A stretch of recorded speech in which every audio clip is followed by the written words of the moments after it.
Alright, it's super late, but I'm out here at Ingles, running back to the milk section. I'm going to collect all of the ingredients I need. I decided to make Shanae's panna cotta recipe because I love desserts like that. I haven't made a dessert on my own, I think, in my whole life. So here I am posting up by the milk. Let me find me my whole milk, the very last whole milk, and we should be able to get this recipe rocking. I'll check back in once I have all my ingredients.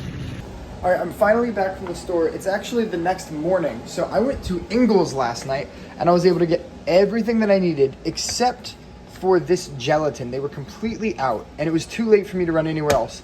But this morning I ran to Publix. Well, I guess I also forgot sugar. So I grabbed these two from Publix this morning. I got everything else last night. I actually also grabbed a Jell-O and I think I'm gonna make this as well. So first it's just having me sprinkle 1 packet of gelatin into 1 cup of whole milk and letting that stand for like 5 minutes or so. I've just placed the pan on medium-low heat and I'm supposed to leave it on for 4 or 5 minutes until it starts steaming without boiling. So this is almost exactly 2 cups. So there's 2. I didn't realize just how like rich this dairy is.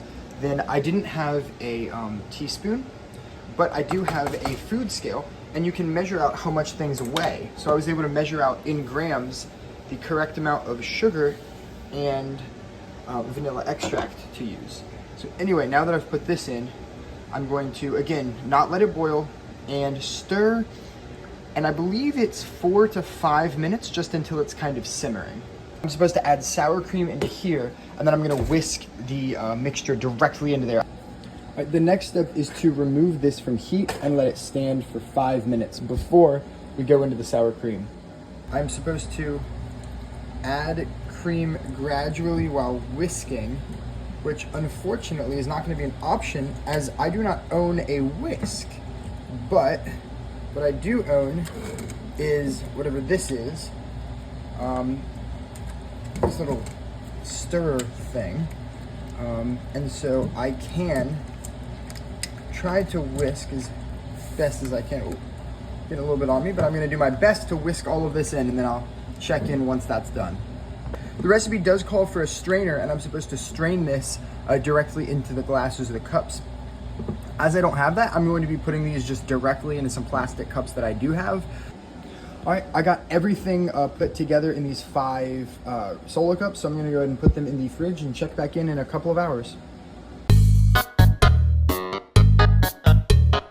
I'm gonna go ahead and slice up all my berries and make the sauce.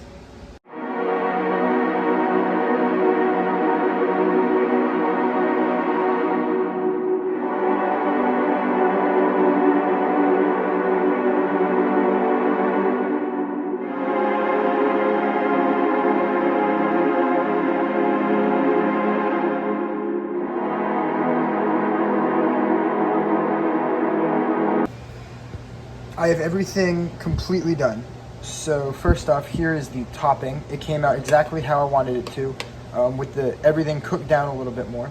And then here's one example. I made 5 of these panna cottas, and they are correctly set. I made them this morning. It's now the evening.